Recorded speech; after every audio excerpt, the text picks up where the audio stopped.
Bismillahirrahmanirrahim. Assalamualaikum warahmatullahi wabarakatuh. Alhamdulillahirabbil alamin wa bidista'in ala umuri dunya waddin. La ilaha illallah al-malikul haqqul mubin wa syahadu anna Muhammadar Rasulullah rahmatan lil alamin. Allahumma shalli wa sallim wa barik ala sayyidina Muhammad fatil liqa'ika wal khatim lima sabaq nasirul haqqi bil haqqi wal hadi ila siratikal mustaqim wa ala alihi haqqa qadrihi wa miqdarihi al-azim. Asyhadu la ilaha illallah wa asyhadu anna Muhammadar Rasulullah. Anak-anak kami yang dimuliakan Allah, di majelis ta'lim ini saat yang paling tepat di bulan Ramadan kita ta'lim menuntut ilmu itu berlipat-lipat ganda anak kami pahalanya. Karena apa? Karena lebih utama kita mendengarkan taklim daripada sholat sunnah. Lebih mulia kita mendengarkan taklim daripada kita sholat sunnah.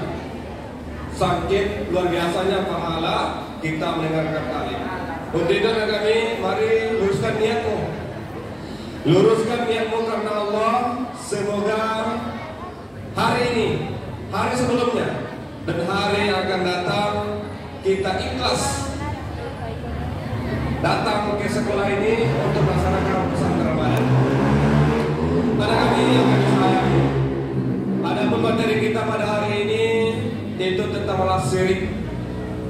Syirik kita dengarkan dan syirik pula kita sampaikan. Ada kawan nggak mau menyapai lelah syiriknya. Dia nggak tahu konsep syirik itu seperti apa. Maka daripada itu kita luruskan agar apa? Terhindar kita dari dosa-dosa syirik. Kita tahu bahwa syirik itu adalah perbuatan yang sangat dibenci oleh Allah dan dosanya sangat besar. Salah satu dosa besar adalah dosa syirik.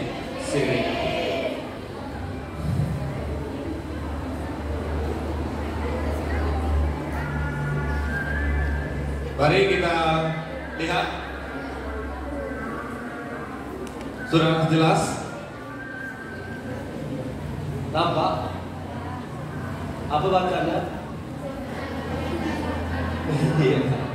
Karena itu adalah sekolah yang kita cintai. Saya sangat mencintainya karena saya SMA 1 bersama, nggak boleh. Yang dari SMA 1 bersama ya. Nanti kita minta juga dari SMA 1 bersama, nanti ada pertanyaan. Boleh ditulis mulai sekarang pertanyaannya itu di kertas, nanti disampaikan sama kita. Ya, pertanyaan yang menjadikan kita berilmu. Nah, silakan dicatat dan kita nanti akan jawab bersama. Ada Ibu Tia, Hipmi, ada Ibu Nazmah yang bisa menjawabnya nanti. Ibu Nelma juga. Ada Ibu Isrida, Ibu Nisa. Boleh kami bertanya sama guru-guru kita yang ada. Masalah BK nanti ada sama Ibu Isrida. Masalah fisika nanti ya, itu Ibu Nisa. Anda tahu apa beda lensa cekung dan lensa cekung? Nah itu Ibu Nisa. Pada kali kita bacakan Bismillahirrahmanirrahim. Kita akan mulai presentasi tentang penjelasan apa itu syirik. Ada kami syirik dan bahayanya bagi manusia. Nah, ini dulu. Kenapa kita harus paham mengerti apa yang dimaksud dengan syirik dan bahayanya untuk kita apa? Kok kita harus belajar ini? Kok kita harus memahamkan ini? Kita lihat. Apa yang kita ruang lingkupkan yang kita bahas di dalam materi syirik. Pertama pengertian syirik. Setelah itu bentuk-bentuk syirik itu syirik apa aja. Terus kenapa bisa terjadi syirik? Terus ketika terjadi syirik, apa yang dilakukan oleh Rasulullah? Inilah putaran lingkaran yang harus kita bahas. Pengertian syirik. Syirik. Nah ini coba pahamkan dan dengarkan, aktifkan syirik-mu. Langsung kamu simpan di memorimu sehingga nanti kamu paham. Syirik adalah menyamakan selain Allah dengan Allah Subhanahu wa Ta'ala pada perkara yang merupakan hak istimewanya, menyekutukan Allah. Jadi syirik dalam bahasa kita duakan Allah kita duakan Allah itu syirik. Hak istimewa Allah seperti ibadah, mencipta, mengatur, itu kerjaan Allah.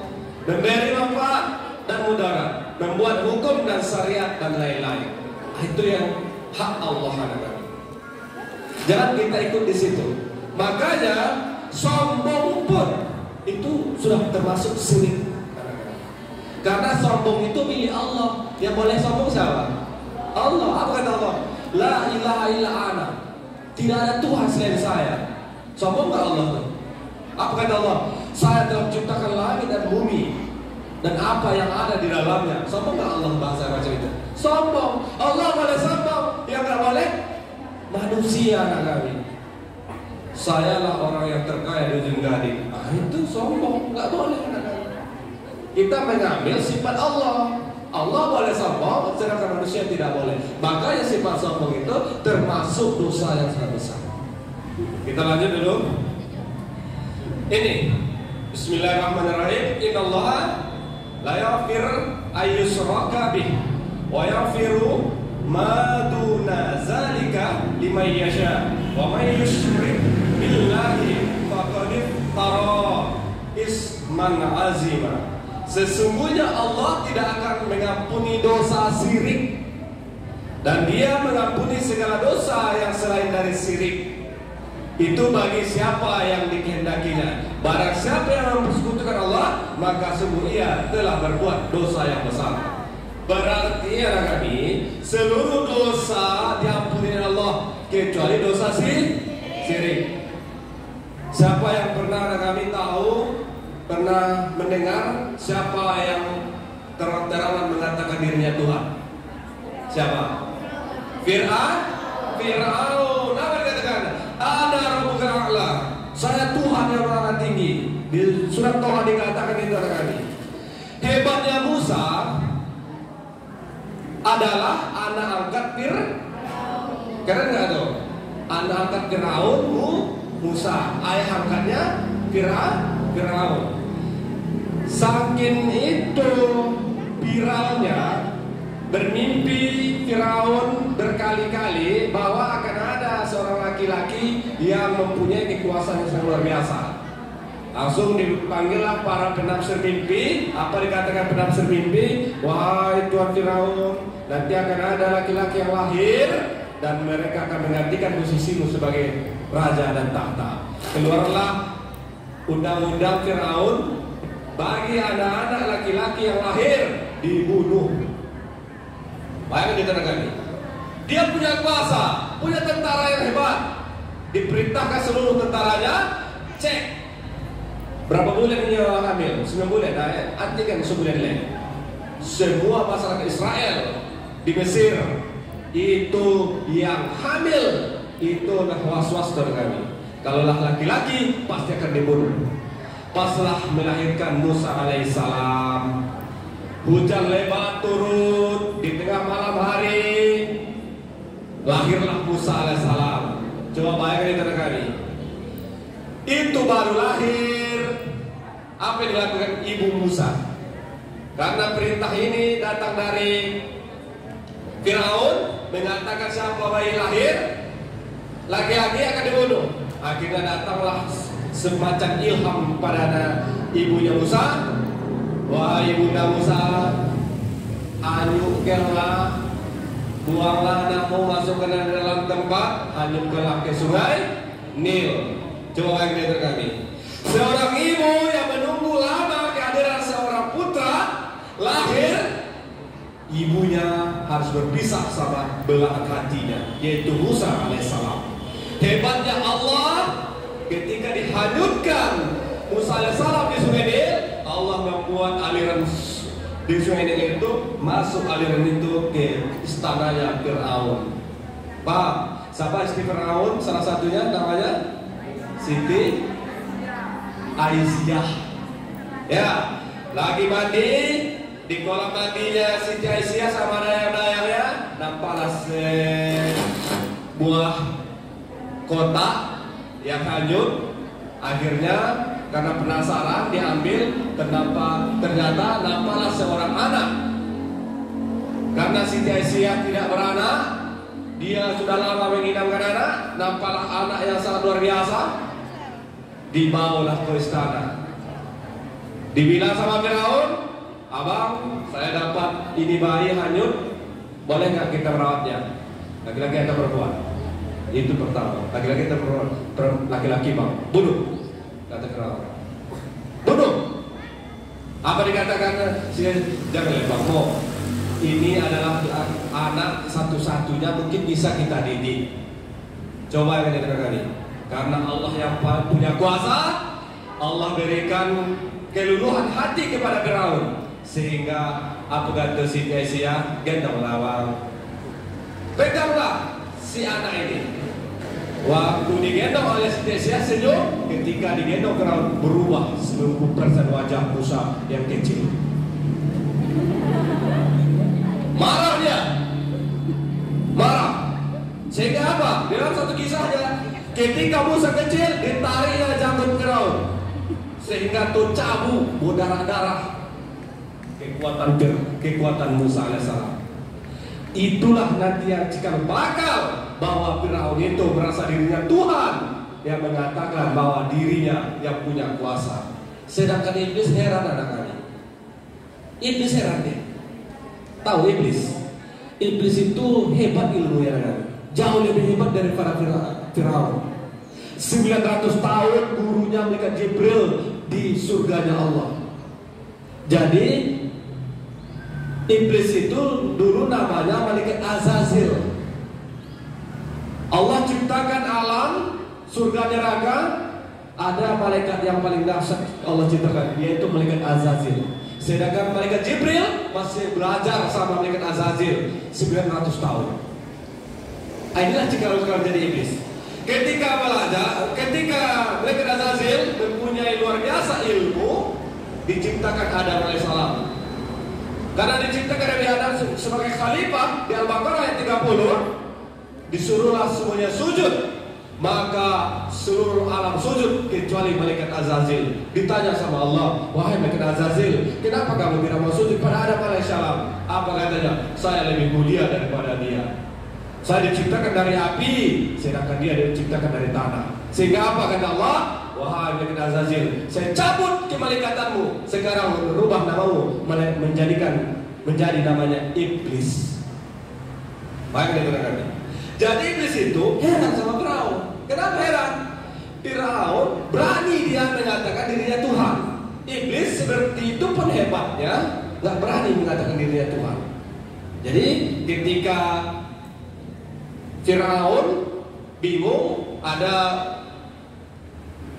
umat Firaun bertanya, ya Firaun, kami satu suku ini akan masuk ke dalam ajaranmu mengaku dirimu Tuhan, tapi coba kamu buat dulu anggur ini jadi emas.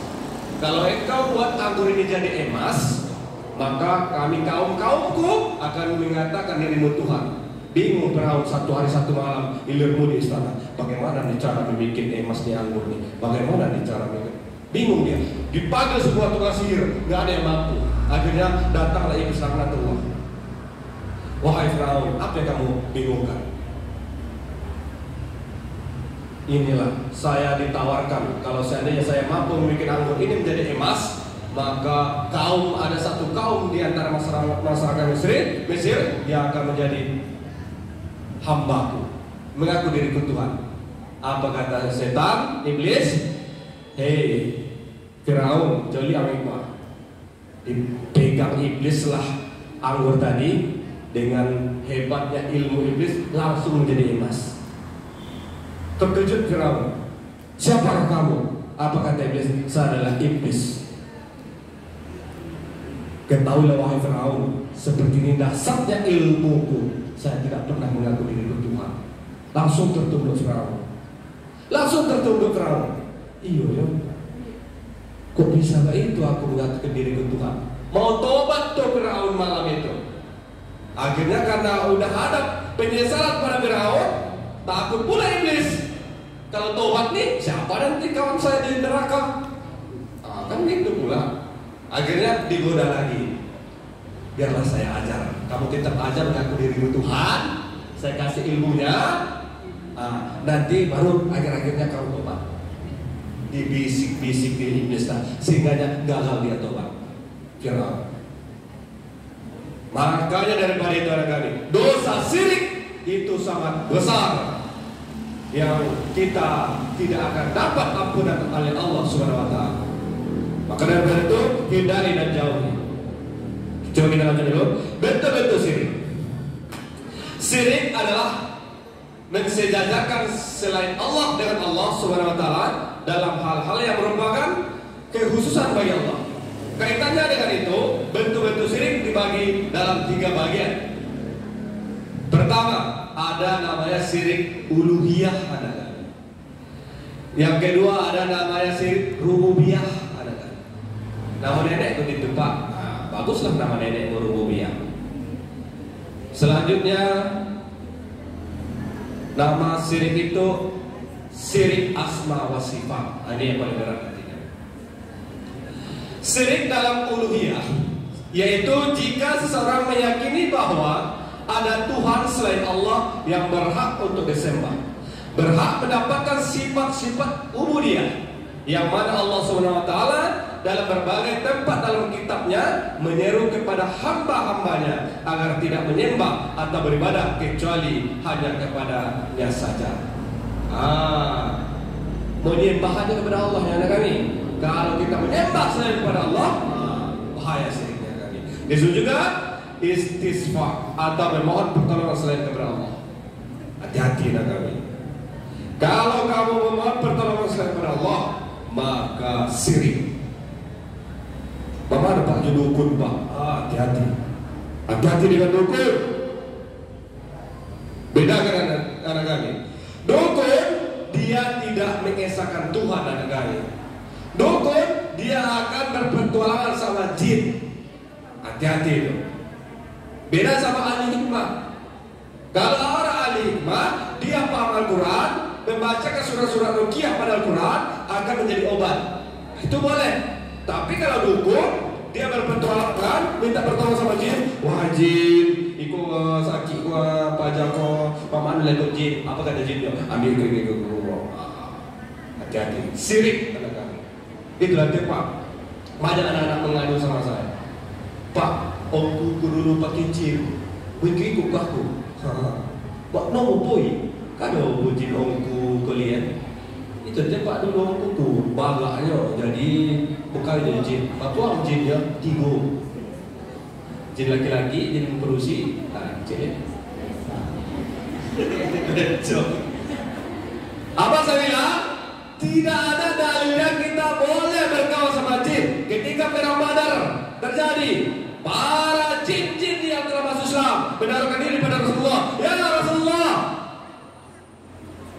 boleh kami ikut berperang sama ya Rasulullah? Kata jin itu. Boleh saya membantumu ya Rasulullah? Apa kata Rasulullah? Saya tidak minta pertolongan kepada. Saya tidak mau kamu bantu, tapi terserah bagimu. Intinya saya tidak minta tolong kepada kalian. Ini maknanya. Jadi kalau ada keturunanmu yang pakai jin, jangan bangga anak kami. Cari tempat yang bisa mengusir dia, ruqyah. Ada nih anak-anak kita masih sekolah di sini, curhat sama kita, chatting sama kita, karena dia banyak penampakan segala macam hantu belau. Hilangkan itu. Kenapa? Ketika nanti kamu sakaratul maut, jin itu akan datang. Nah, ini nggak boleh. Jin itu datang menyerupai sesuatu yang luar biasa yang tak pernah kamu nampak, mengaku dirinya Tuhan. Apa katanya? Nazlah. Ada nazlah. Saya adalah Tuhan, maka akuilah saya. Karena kita dalam orang yang mau meninggal di dunia kami itu kehausan kami. Kehausannya sangat. Di bawahnya lah air. Ayo, kamu haus, minumlah ini. Kalau kamu minum ini, maka kamu akan selamat. Kata jin dan jin itu. Apa katanya? Iya, syirik mati sesat anak kami. Makanya orang yang berkawan sama jin itu di akhir hayatnya aneh-aneh yang kita lihat. Saya pernah melihat orang yang punya jin ketika mau meninggal dunia, apa yang terjadi? dibuka lantai rumahnya, dipotong ayam putih, ayam hitam. Mati separuh badannya, separuh badan mati anak kami. 3 hari 3 malam, separuh badannya meninggal dunia, separuh lagi hidup. Bayangkan itu, betapa susahnya mau meninggal dunia. Makanya jangan berkawan-kawan sama jin. Paham? Syirik anak kami, syiriknya namanya syirik uluhiyah. Selamat datang Pak Kepala, Pak Wakil.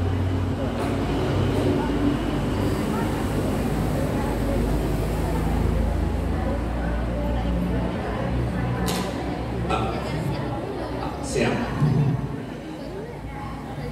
Ya. Itu apa namanya?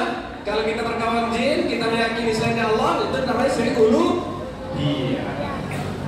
Lanjut. Dalam surah Al-Baqarah, wahai manusia. Inilah. Coba nih. Di hadapan Bapak ini manusia? Ya. Masya Allah. Ada yang jin? Ya. Wahai manusia, sembahlah Tuhanmu yang telah menciptakan kamu dan orang-orang yang sebelummu, agar kamu bertakwa. Dialah yang menjadikan bumi sebagai hamparan bagimu dan langit sebagai atap, dan Dia menurunkan air hujan dari langit, lalu Dia menghasilkan dengan hujan itu segala buah-buahan sebagai rezeki untukmu.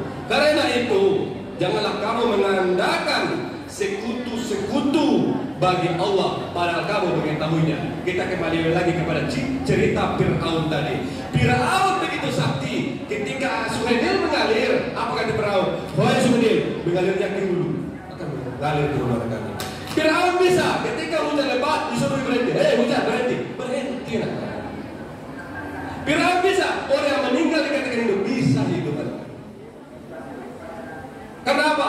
Karena dia berpetualangan sama iblis laknatullah. Bedanya wali Allah sama wali setan. Ini kamu harus tahu nih. Bedanya wali Allah sama wali setan. Hati-hati, jangan tertipu. Jangan tertipu. Apabila engkau melihat orang yang berjalan di atas air, sholat di atas daun pisang, jangan kamu tertipu anak kami. Karena iblis mampu melakukan itu. Ketika kamu melihat orang-orang yang ada seperti itu, lihatlah istiqomah dia dalam syariat Islam. Kalau dia istiqomah dalam syariat Islam, yang hak baginya hak, yang batil baginya batil, berarti dia adalah wali Allah. Tapi dia tidak sholat, dia tidak puasa Ramadan, dia tidak pernah ke masjid sholat berjamaah, tapi kemampuannya luar biasa. Bisa dia menghilang, tahan bacok dia, hebat ilmunya ada kami, berarti dia adalah wali setan. Apa beda wali setan sama wali Allah? Syariat. Wali Allah punya syariat yang baik, beribadah dengan yang baik, puasa, sholat, zakat, infak dilakukan. Sedangkan wali setan, dia tidak mau taat pada Allah, tapi kemampuannya sama. Paham? Oke. Kedua, syirik dalam ar-rububiyah. Tadi syirik apa yang pertama? Ingat-ingat. Syirik itu ada 3. Pertama syirik uluhiyah, kedua syirik rububiyah. Kita lihat apa syirik rububiyah. Yaitu jika seseorang meyakini bahwa ada selain Allah yang bisa menciptakan, memberi rezeki, menghidupkan atau mematikan, dan yang lain dari sifat-sifat ar-rububiyah. Orang-orang seperti ini keadaannya lebih sesat dan lebih jelek daripada orang-orang kafir terdahulu. Kemana kota Bobek Nadia, Kota Awir, sehat, disuntik ya, sehat, syirik anak-anak. Hati-hati itu makanya kalau kita membahas syirik, maka sering sekali kita tidak sadar mulut ini suka dan terlepas mengucapkan syirik. Kalau kita bilang bodrek, pramek, mengatakan sembuh, maka itu sudah syirik. Yang menyembuhkan adalah Allah. Itu cuma sebatas apa? Ikhtiar perantara. Saya disuntik Pak Awir tuh, alhamdulillah saya demi Allah dengan disuntik 3 kali. Kan macam itu kan? Hati-hati. Pokoknya, syirik anak-anak. Hebat deh Pak. Ini yang makanya kita bahasakan. Yang membuat kamu kenal itu Allah perantaranya karena makan nasi. Paham? Air itu yang membuat kamu lega, tidak kehausan. Tapi itu adalah perantara yang membuat kamu tidak haus lagi, adalah izin Allah. Itulah yang dimaksud dengan rububiyah. Hati-hati dengan itu. Makanya kalau kamu berobat meskipun ke dokter, maka kamu tidak boleh menganggap bahwa dokter Fahrul itu menyebabkan kamu sehat, dokter Deden itu membuat kamu sehat, dokter Andrea itu membuat kamu sehat, dokter Efra Sandi membuat kamu sehat. Tidak boleh, anak kami. Yang membuat kamu sehat adalah Allah Subhanahu wa Ta'ala dengan perantara minum obat ala dokter tersebut. Paham? Boleh? Pernah kamu lakukan syirik? Ojo? Nah, ojo. Yakin? Setelah kedua ini saya jelaskan, sudah yakin jarang kamu syirik? Ojo kan? Ojo? Ojo syirik ada kali. Itu makanya kita selepas salat fardu di dalam ilmu tasawufnya kita diajarkan untuk syahadat taib. Para semua yang kita harus ojo di rumah aja kan. Asyhadu an la ilaha illallah wa asyhadu anna Muhammadan rasulullah. Apa manfaat syahadat taib? Memperbarui iman. Pada tahu kita tidak sadar perbuatan kita dan ucapan kita melakukan syirik, maka syahadat taib itulah menyempurnakan iman dan Islam kita lagi. Asyhadu an la ilaha illallah wa asyhadu aku bersaksi Allah dan Tuhan selain Engkau, dan aku bersaksi Allah bahwa Nabi Muhammad utusan Allah. Harus itu ada kami. Setelah sholat fardu, jangan lupakan syahadat lagi, karena kita tidak tahu perbuatan kita sebelum kita berwudu, ketika kita bermain-main, ucapan kita ataupun perbuatan kita tidak sadar kita telah syirik kepada Allah SWT. Sebelum kepada Pak Irianto Pak Kepala, kita lanjutkan dulu syirik yang dalam asma wa sifat. Pertama syirik apa tadi? Uluhiyah. Yang kedua syirik rububiyah. Yang ketiga syirik asma wa sifat, yaitu jika sekarang mensifatkan sebagai makhluk Allah dengan segala sifat-sifat Allah yang khusus baginya. Contoh, meyakini bahwa ada makhluk Allah yang mengetahui perkara-perkara gaib. Dan ini aku Pak bersujud, yang tahu masa depan ramalan.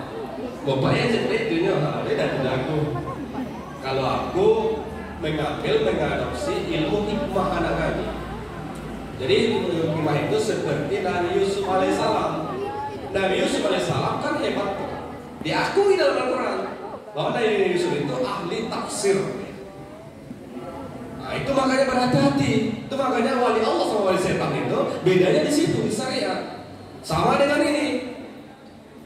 Kalau dia tidak sholat, dia tidak berpuasa bulan Ramadan, suka dia membuka aurat laki-laki pun dia, tapi celana pendek dia ada kami, nggak sampai ke lutut, haram hukumnya. Ada orang yang hebat, lihat macam itu, melihat masa depan, melihat apa yang terjadi, ada yang hilang, dia mampu menafsirkannya. Ingat anak kami, ada namanya setiap manusia yang dilahirkan itu Allah titipkan satu jin. Apa nama jinnya? Korin. Nah inilah, kalau orang yang dukun itu dia berinteraksi sama korin itu. Nah dipanggilnya korin itu, nama asli korin itu. Dan tahu korin itu? Tanya dia, Pak Korin. Lain cako yang kiko, mana nama Pak Korin? Oh kiko, tolong itu. Korin, dia minta tolong sama Korin. Sirik dia anak kami. Itulah namanya asma wa sifat. Tidak boleh. Tapi kalau orang ahli ibadah, dia berikan sama dia makrifatullah. Boleh kita bertanya? Boleh anak kami. Tidak ada masalah. Boleh anak kami. Kenapa? Nabi Muhammad pun pernah ditanya bagaimana Islam itu masa depan. Dijelaskan. Ketika para Nabi Muhammad Isra wal Mi'raj, nggak ada yang percaya, datanglah kaum Quraisy datang Sebelum mereka masuk Islam, bertanya pada Rasulullah, ya Rasulullah, betulkah kamu Islam migran? Coba angkat kaki kecil, angkat kecil lagi. Kan jatuh, nah, berarti kamu berbohong, ya Muhammad. Wahai kalian kami. Akhirnya apa? Ada yang bertanya lagi, kalau iya kamu menempuh dari Makkah ke Palestina, ke langit yang ke-7, coba hitung berapa jumlah tonggak masjid Palestina, masjid Aqsa. Diperlihatkan oleh malaikat Jibril. Nampak? Macam itu juga. Orang yang saleh dibantu oleh Allah yang namanya ilham bagi dia, sehingga dia tidak berpetualangan sama jin, tapi Allah sendiri yang menggambarkan pada dia. Kenapa? Makrifatullah, kalbunya penuh dengan cinta kepada Allah. Cinta kepada Allah itulah yang membuat penafsiran dalam makrifatnya bersih dan bening. Paham? Paham? Saya pernah berjumpa orang seperti itu, itu bukan Solomon kita, dia orang sangat soleh, masya Allah sekali. Sehingga di akhir hayatnya dia berdoa mau menjadi orang miskin, karena dia orang terkaya di Malaysia. Pak Cik itu orangnya sederhana. Pak Cik itu di Malaysia kali. Saking kaya dia, nggak tahu dia lagi. Bermunajatlah dia, ya Allah jadikan saya orang miskin ya Allah. Kalau kita mati-mati berdoa menjadi orang kaya. Kalau dia capek kaya ingin jadi orang miskin. Kenapa katanya? Capek mengurus dunia ini, nggak ada berarti sama dia. Bersalaman dia sama dia tahu. Kalau kita nikah berapa anak kita, ini pun kita jelaskan sudah tahu dia. Kenapa? Makrifatullah-nya Lauhul Mahfuz itu nampak dalam hatinya, sehingga semua yang ada yang dijumpai tertulis. Kan nasib kita tertulis di Lauhul Mahfuz anak-anak. Yang sudah terjadi, yang akan datang tertulis di Lauhul Mahfuz anak-anak. Tidak bisa kita bohong. Jadi kalau orang yang telah membaca makrifatullah bening hatinya tertulis itu, dia cuma memejamkan mata, melihat hatinya, nampak Lauhul Mahfuz. Tahulah itu apa yang akan terjadi 10 tahun, 5 tahun ke depan. Itu bukan permainan jin nih, tapi itu ilham karena bersihnya hatinya. Tahu dia. Jadi bapak tadi capek kaya ingin miskin. Alhamdulillah Allah pergi dia ke Makkah sebelum tahun 2009. Pergi dia ke Makkah berdoa di depan Ka'bah, ya Allah saya bikin miskin ya Allah. Alhamdulillah akhirnya dia mati dalam penjara. Mati dalam penjara, dia tidak ada punya harta lagi. Tapi dia bersyukur. Kalau kita kan enggak, mati-matian siang dan malam ingin berdoa menjadi orang kaya. Aku lah coba. Insyaallah itu. Jadi maka daripada itu nanti anak kami kita pahamkan ini supaya jangan terjadi perdebatan di kampung kita. Ada yang datang ke dukun, ada yang ke ustaz. Coba lihat anak kami. Kalau dukunnya itu tidak syariat Islam yang dia pegang, berarti dia adalah bermain dengan iblis. Hati-hati. Ya, boleh kita minta tolong kepada ahli hikmah, orang-orang ustaz, boleh. Tidak ada masalah. Tergantung niat kita. Berobat kita sama dukun, berobat kita sama ahli hikmah, berobat kita sama dokter sama saja. Kalau kita anggap dokter itu menyembuhkan kita, sirik. Kalau kita menganggap ahli hikmah itu menyembuhkan kita, sirik. Tapi cuma perantara. Itu yang sebab Allah memberikan kesembuhan karena saya minum obat ini. Allah beri kesembuhan karena disuntik 4 kali di sini. Kan macam itu. Paham ya kami? Mungkin kita lanjut setelah ini. Kita berikan dulu waktu kesempatan karena ada monitoring dari Bapak Kepala Sekolah dan Bapak Wakil. Pesantren Ramadan itu dilaksanakan. Nah itulah bapak-bapak ini datang. Teraku bapak-bapak ini, apakah kita melaksanakan pesantren Ramadan? Makanya dimonitoring. Betul ya pesantren Ramadan ini terlaksana. Maka daripada itu kita berikan kesempatan waktu kepada Bapak Kendali atau juga Pak Kepala, kepada Bapak. Nanti kita lanjutkan. Sudah ada pertanyaan kan? Catat nanti semua pertanyaan kita jawab. Apa? Udah, mana yang bisa kita jawab, kita jawab. Kepada Bapak kami persilakan.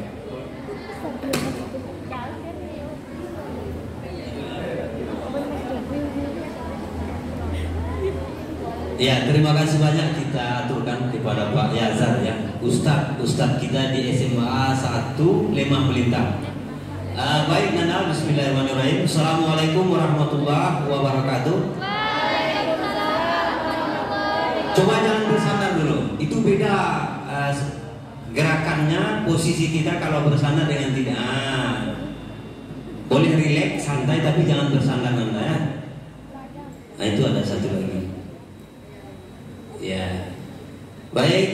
Alhamdulillah wa syukurillah. Pertama sekali kata terindah tentu ucapan syukur kehadiran Allah Subhanahu wa taala, di mana pada hari ini kita masih dapat melaksanakan rutinitas kita kegiatan pesantren Ramadan sebagai program unggulan dari Dinas Pendidikan Sumatera Barat.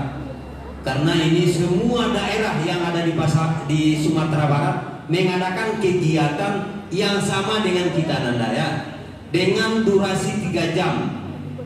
Tapi bedanya ada beberapa daerah itu seperti di Pasaman dimulai dari jam 8 sampai jam 11, sama 3 jam. Kalau di daerah kita itu jam 9.30 sampai jam 12.30 ya. Kemudian salawat dan salam marilah kita kirimkan kepada baginda Rasulullah Shallallahu Alaihi Wasallam sebagai operator umat, hamba Allah yang satu-satunya maksum dari dosa, suci dari dosa, baginda Rasulullah Shallallahu Alaihi Wasallam. Meski kita tidak pernah mendengar suara beliau, kita tidak pernah melihat wajah beliau, tapi yakin dan percayalah beliau adalah pemimpin terhebat sepanjang sejarah peradaban manusia. Untuk itu pantas kita mengaturkan berupa lafaz Allahumma sholli ala Sayyidina Muhammad wa ala ali Sayyidina Muhammad. Yang sama-sama kita hormati Bapak Wakil Kesiswaan Pak Erin Ali dan juga Bapak Ibu Guru Pembimbing yang telah dengan ikhlas begitu semangatnya menemani, membimbing, membina Ananda semua ya dalam kegiatan rangkaian kegiatan pesantren Ramadan. Dan juga teristimewa orang-orang yang di depan Bapak ini ya, generasi penerus aset termahal yang dimiliki bangsa hari ini ya Ananda semua ya. Jadi kalau ditanyakan bagaimana kemajuan negara, bangsa kita, daerah kita untuk di masa yang akan datang, lihatlah generasinya ini. Ya, ini semua Nanda ya. Sebenarnya Nanda itu masih teka-teki, misteri. Apakah nanti saya jadi insinyur, jadi polisi, jadi bidang, jadi guru? Nah, kita memiliki harapan dan juga peluang yang sama. Tidak ada yang membedakan. Orang tuanya mampu Pak, tidak ada yang membedakan. Ya, baik Nanda semua, izin Bapak berdiri di sini, minta waktu sebentar. Bapak hanya ingin memperkenalkan diri. Kemarin Bapak masuk sudah 2 kali, itu sengaja ya. Bapak tidak berani megang mic karena belum secara resmi perkenalan di majelis guru kita. Hari Senin jadwal Bapak ke sini itu harus ke Padang dulu karena ada rekor dengan bendahara kita. Pagi setelah sahur Bapak ke Padang, setelah dari Padang Bapak ke ujung Gading ini, sehingga Bapak sampai jam 6:30 itu baru di Sepempat, berbuka di Sepempat, jalan lagi sudah jam 8, jam 8:30 ya, jam 7:30 ya. Kemudian Anda hari Selasa itu kami pertemuan dengan unsur pimpinan. Kemarin hari Rabu dengan Bapak Ibu Majelis Guru. Jadi baru hari ini tadi sudah kunjungan di 2 masjid ya. Ini masjid terakhir. Jadi alhamdulillah Nanda kita dipertemukan dari dinamika atau perjalanannya sepapak yang sudah tertulis seperti yang dikatakan Ustadz kita tadi ya. Sebenarnya kita hanya menjalani Nanda ya. Bapak ke sini itu sudah jauh-jauh hari tertulis ya. Nama Bapak Ahmad Yandri ya, Ahmad Yandri, cukup dipanggil nanti Pak Yan atau yang lain. Bapak berasal dari Kabupaten Pasaman, tepatnya Kecamatan Padang Lugur. Nama kampung kecilnya itu Padang Balai ya, Padang Balai. Siapa tahu ada yang pernah dengar atau pernah berkunjung atau sudah pernah lewat lintas utara ya. Bapak asal sekolahnya itu SMKN 1 Padang Luhur. Ya, SMKN 1 Padang Luhur. Jadi itu perkenalan singkat Bapak. Untuk itu Nanda, Bapak sangat berharap kegiatan pesantren Ramadan ini bisa kita laksanakan dengan sebaik-baiknya. Karena kalau menurut Bapak, ini bukan saja perintah dari kita, tapi juga bentuk ubudiyah kita kepada Allah Subhanahu wa taala. Ya. Ya, begitu. Kalau kita lihat dari pagi Nanda sampai siang, semua yang kita lakukan itu bisa ibadah. Kita jaga wudu, mulai tadarusan, kita jaga perkataan, dengarkan materi dari Bapak Ibu majelis guru, sholat duha, sehingga dikatakan Ramadan ini adalah pendidikan termahal ini Anda. Ya, andai kata Nanda nanti bisa mengaplikasikan Ramadan ini di hari-hari yang akan datang setelah Ramadan, maka kita akan terlahir suci ya. Sehingga Bapak pernah mengutip, ketika Ramadan tidak bisa mengubah sikapmu, tidak bisa mengubah perilakumu, maka itu adalah tanda tanya begitu butanya hatimu. Nah itu Nanda. Karena ini pendidikan termahal ini Nanda. Kita belajar ikhlas, ya, belajar sabar, belajar jujur. Jadi ini yang harus kita manfaatkan. Benar-benar kegiatan pesantren ini bukan saja karena perintah dari sekolah, tapi memang karena murni keikhlasan kita, ubudiyah kita lillah karena Allah Nanda ya. Nah, jadi Bapak berharap kita ikuti dengan sebaik mungkin bagaimana perintah dari Bapak Ibu guru pembimbing, sampai nanti kita terakhir kegiatan pesantren kalau tidak ada perubahan jadwal tanggal 17 April. Dimulai 27, berakhir tanggal 17. Cantik semua nomornya ya. Ramadan kemarin tanggal 23/03/2003. Itulah kekuasaan Allah Subhanahu wa taala. Jadi itu saja. Sebelum Bapak tutup, ada yang ingin ditanyakan? Ada semua? Ya, pas ya. Terima kasih atas perhatian. Mohon maaf atas segala kesalahan. Begitu juga Bapak Ibu pembimbing. Assalamualaikum warahmatullahi wabarakatuh.